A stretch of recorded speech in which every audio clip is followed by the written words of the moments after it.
Yeah, thanks for inviting me. Good to be here. When I got asked by Harry to speak, the first thing I said that I'm used to saying is, I'm not Palestinian, right? Because I'm a bit brown and I often wear a keffiyeh out of solidarity, and I don't like to take up space. It's not for me.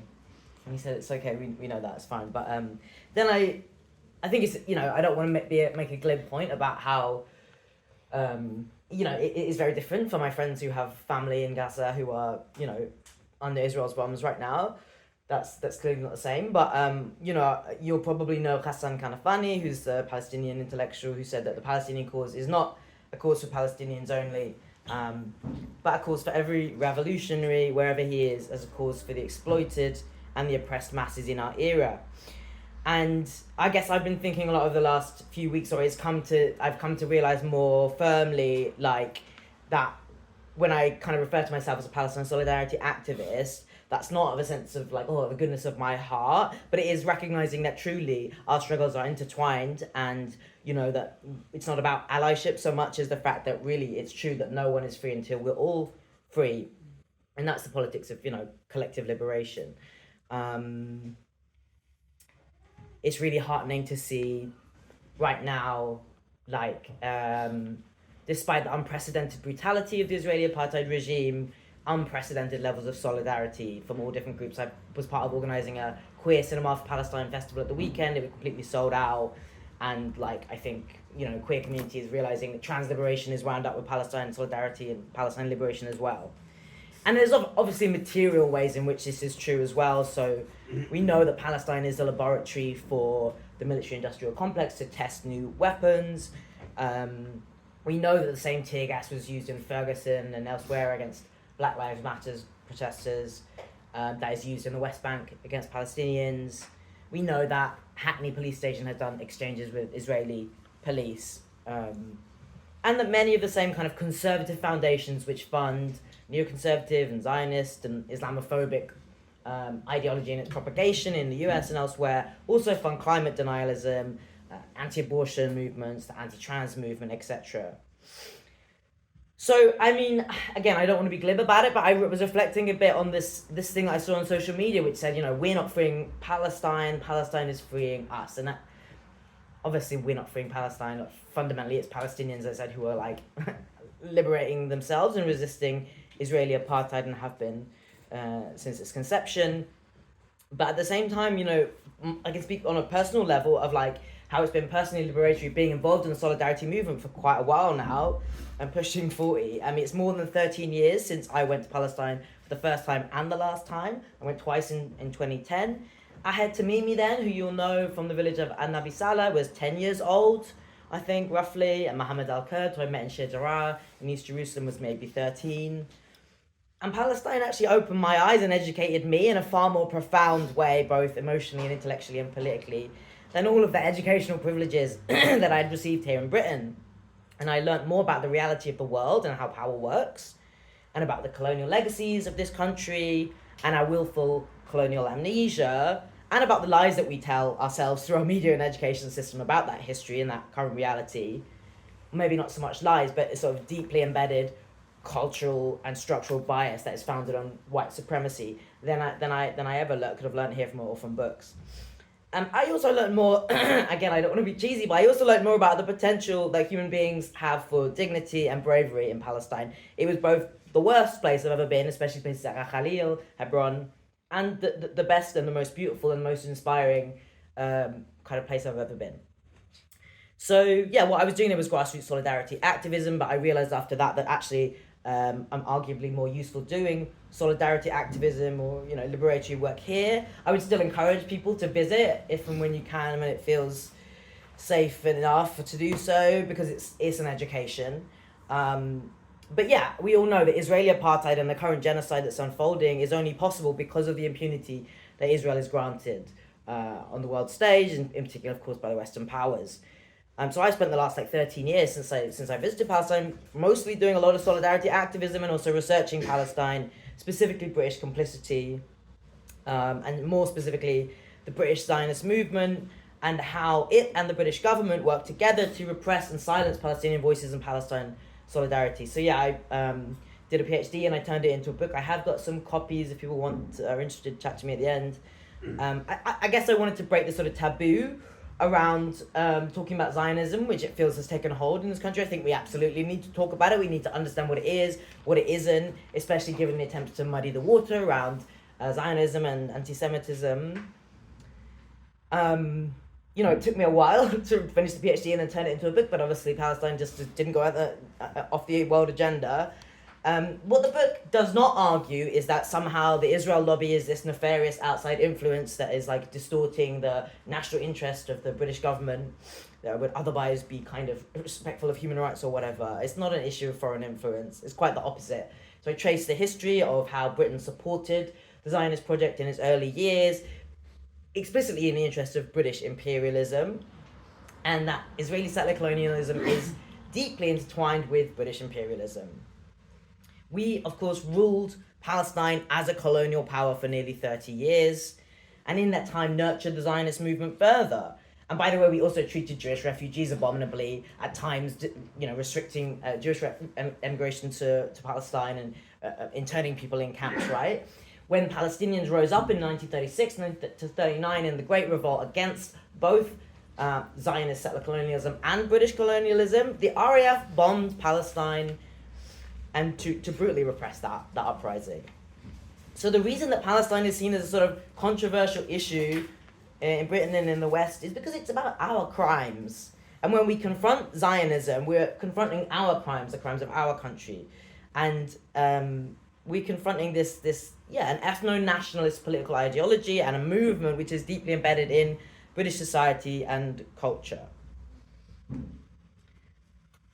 And in this country in recent years, we've seen a very, very toxic racial politics take hold, not just recent years, for a long time, but specifically we've seen around Israel-Palestine, racism become anti-racism and vice versa, to put it bluntly. And unless you're paying very close attention, that can be quite disorienting. I wanted my book to kind of like help people navigate that. I wanted it to not be intimidating and instill fear, but to help give people improve our racial literacy around talking about Zionism, to speak confidently for an anti-Zionist politics and for Palestinian liberation, and to understand how and why they are completely different from Judaism and anti-Semitism, and to see that it's completely consistent that if we call ourselves anti-racists, as we do, and we must necessarily believe that anti-racism is indivisible, and that therefore it's entirely consistent to fight against both anti-Semitism and Israeli apartheid, and we must indeed do so at the same time.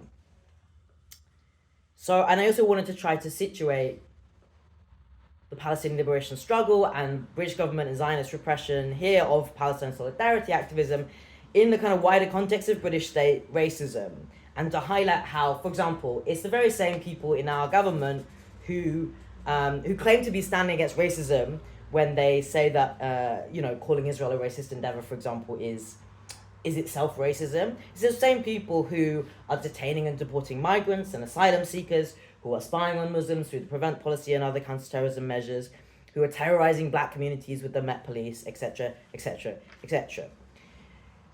So yeah, in the book, like there's a kind of overview of British Zionism and a bit of context about the world, the global, Israeli government-led battle against the boycott, divestment, sanctions movement. And then there's 5 chapters that look at different arenas of British society. So that's Parliament, local government and the legal arena, civil society and the cultural arena, universities and the media sphere. And I kind of go back in history a bit because I think it's important to understand that it was like Labour Party politicians who supported Zionism much earlier than the Conservatives in an organised manner. So Labour Friends of Israel is founded in 1957, I think, and it's not till early 74 maybe that Conservative Friends of Israel is founded. But both Labour and Conservative politicians, of course, held deeply anti-Semitic and deeply Orientalist and anti-Arab ideas at the very same time as they were enthusiastically embracing Zionism. And as an example of the kind of like same logic of racism that like pervades these different issues, the founder of Conservative Friends of Israel, whose name was Michael Fidler, was a Tory MP. He was compared by his own biographer to Enoch Powell, famous for his Rivers of Blood speech and for sort of one of the kind of leading voices of anti-immigration sentiment in this country. So the same politics was sort of mapped on very well to Michael Fidler, who wanted to support Israel overseas and to prevent immigration to Britain, basically. And it's not a coincidence that these racist political affinities go together.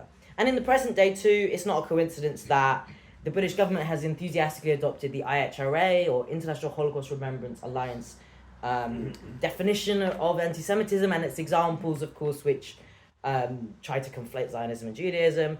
And that same government has kind of commissioned reports like the Sewell Report, which you'll remember basically gaslit communities of color in this country, saying institutional racism isn't a thing. In the same way, the IHRA gaslights Palestinians and says that if you talk about the Nakba and your family's dispossession and on racial grounds, that this actually is you being racist. This is a global phenomenon. Liz Fikiti from the Institute of Race Relations writes about this, like that racism expresses itself through this kind of denial first and foremost.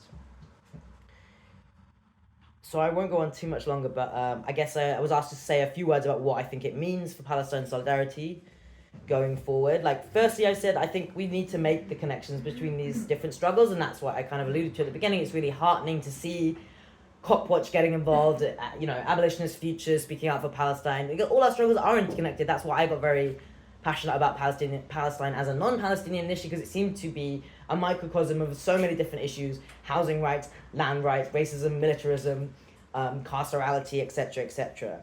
So making those connections to me seems vital.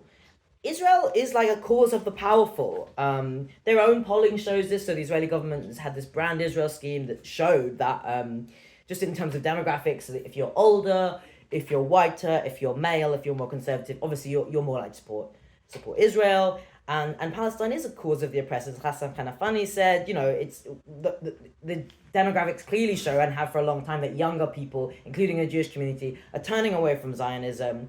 Obviously, racialized communities and women and marginalized genders, etc., have much more solidarity with Palestine. There's a good quote in my book from Ron Prozer, who used to be the Israeli ambassador here in Britain, and he said, in the penthouse, things are good, but there's leaking in the basement. And what he meant by that was, Israel has institutional power at the top of government, at the top of our media institutions, at the top of our university management echelons, but in lower down, amongst more ordinary rank and file people, Palestine has the people, right?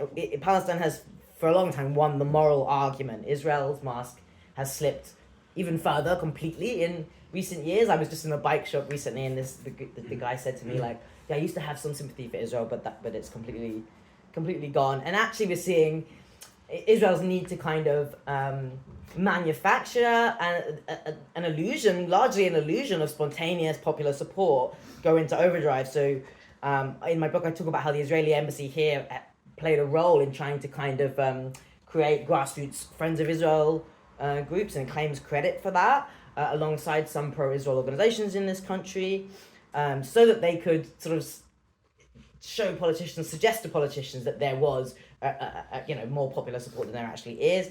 In America, in Washington, I saw that the Israel on Campus Coalition was actually offering students $250 to go on a march.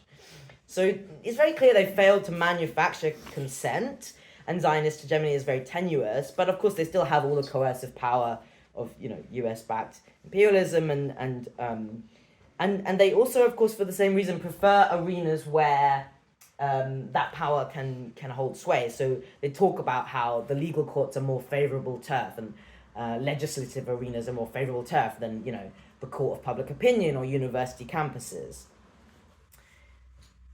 And I guess what we learned from the fact that we've been marching in our hundreds of thousands every fortnight at least, is that obviously we don't live in a very democratic society, and that a few people with a lot of power at the top can continue to support Israel. And I think the lesson for us is we need to democratize our own society, not just for the sake of Palestinian liberation, but for ourselves. Palestine, as an issue, lays bare the kind of lie, essentially, of freedom of speech. When we see people, being suspended, being censored, being fired, being smeared, being prosecuted for speaking out for Palestinian liberation against the genocide, we can see that actually this kind of British support for human rights is a myth. British democracy, to a large extent, is really being tested, and actually the kind of liberal values that the state claims to uphold are being rolled back and suspended when it comes to Palestine. Yeah, and I guess I tried to like, I was a bit averse in my book to center sort of solidarity activists who face repercussions for their work, and I don't think we should, but I do think we should point out that those kind of consequences that people face is a sort of distant reverberation of the same colonial violence that Palestinians are facing the full brunt of in their resistance in Palestine. But I also think, I tried to end on a hopeful note. I didn't want the book again to like make us think we're not making a difference. The amount of money the Israeli government and the British government, the amount of effort is being put in here and by Zionist groups here to repress the Palestine solidarity movement is precisely because support for Israel is vulnerable to erosion, and that our social movements do have power and we do make a difference. We need to be in it for the long haul. This genocide has been built and has been actually unfolding for a very long time, and it's not going to end overnight, but we will win. So I'll leave it there.